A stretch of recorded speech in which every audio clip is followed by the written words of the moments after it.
Geez, I retweeted a couple of Republicans this morning, Glenn Beck and somebody else, not because I agreed with them, but because I was just so astonished, horrified by what they were saying. One of them was a petition. It was a guy, it was a progressive who retweeted it, and it was from one of the right-wing websites, a petition to declare Black Lives Matter a terrorist group. Right. I mean, it's the Aisha Evans is the name of the 28-year-old woman who is our Tiananmen Square. This is a picture. A Reuters photographer took this photo. It has gone around the world. This is how the rest of the world is now looking at America. The Bahamas sending out an alert to their people, to their citizens, particularly people of color who live there, saying, look out about going to the United States. It may not be safe for black people, essentially. And, you know, that, of course, has been the case for people of color in this country since the first occupation of this country by Europeans, and then, bringing slaves along. In fact, Columbus started the slave trade by kidnapping Taino Indians and shipping them back to Europe. But in any case, the Black Lives Matter movement is solid and strong and is not a racist movement. Last night, Joe Madison was on my TV program, and Joe said in a couple of words, and he's probably said it before, and I probably heard him say it before, but it just, it didn't stick. I always try to explain this. People call up and they go, wow, this is racist or that's racist. And my response has always been, in order to be a successful racist, to be a real racist, I mean, you can have racial prejudice, but in order to be a racist, you have to also be able to do things that hurt other people. And Joe put it so simply, so straightforward last night. He said it's algebra, right? It's a simple equation. P plus P equals R. Prejudice plus power equals racism. And black people in this country have not had power from the founding of the founding of our republic until now. It started out as slavery, then it was Jim Crow segregation, and now it's mass incarceration and aggressive voter disenfranchisement by the Republican Party in 32 states now. Black people in this country do not have power, so it's by definition damn hard to say this black person is a racist. Now, you could say power. I mean, was the Dallas sniper a racist? Well, yeah, he had the power of a rifle. So I think you could probably say he fits into that definition, but it may well be debatable. I mean, maybe this is also, the powerlessness lashing out. I've pointed out on this program many times that every time I've felt genuine rage in my life, it's been because I felt powerless. And I believe that is a universal human experience. That powerlessness leads to rage. So here is this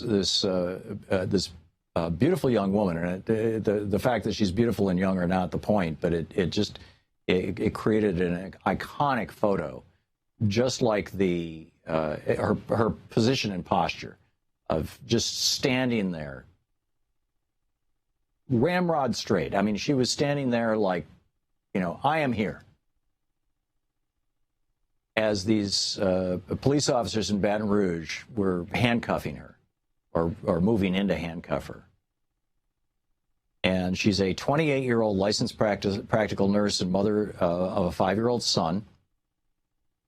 And she had come from down to Baton Rouge from up north for this protest.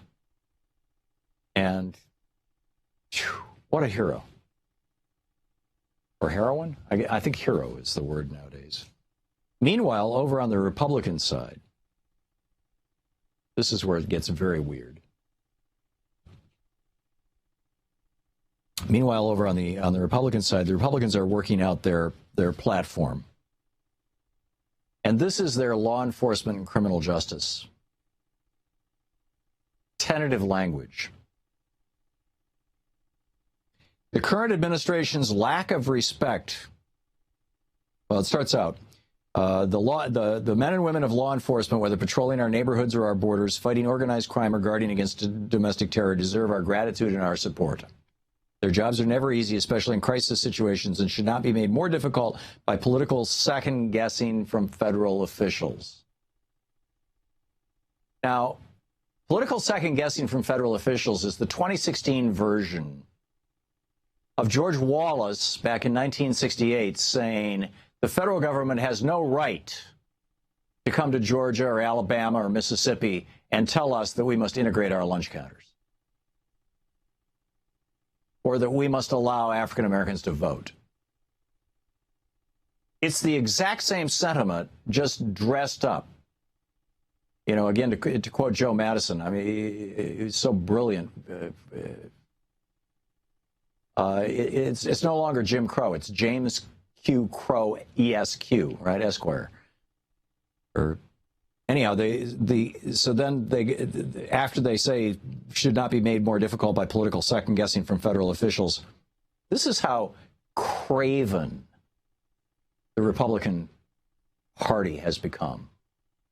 The next sentence in their proposed platform language is, the current administration's lack of respect for them, the police, from White House intervention in local arrests to the Attorney General's present campaign of harassment against police forces around the country, has been unprecedented.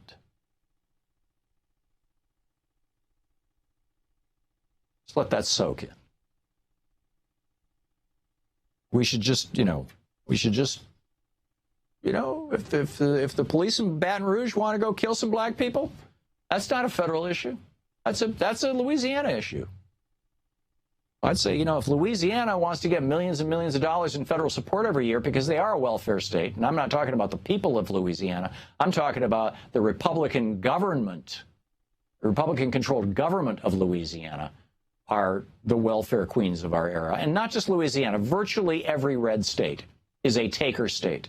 And virtually all of the blue states are maker states. All the blue states, for every dollar they send to Washington, D.C., they get less than $1 back. The red states, for every dollar they send to Washington, D.C., they get more than $1 back. And they're going off on this stuff? On same-sex marriage and gender. The data and facts lead to an inescapable conclusion that every child deserves a married mom and dad. Our laws and our government's regulations should recognize marriage as the union of one man and one woman and actively promote married family life. We do not accept the Supreme Court's redefinition of marriage, and we urge its reversal. See, the Republicans want to make America great again the way it was in the 1950s, when black people couldn't vote or work or travel or whatever, and murders and lynchings were largely unpunished.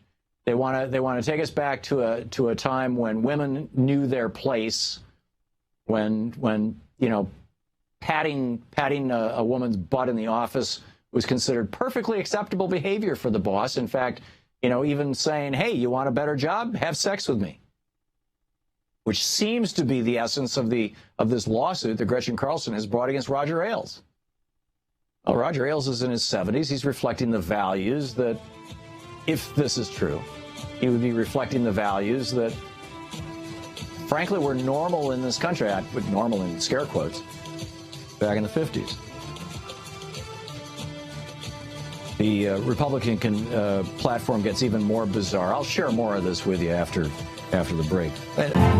To watch more clips from our programs, hit the Watch More Videos button over here. And please be sure to hit the handy-dandy subscribe button so you'll always be up to date. Tag, you're it.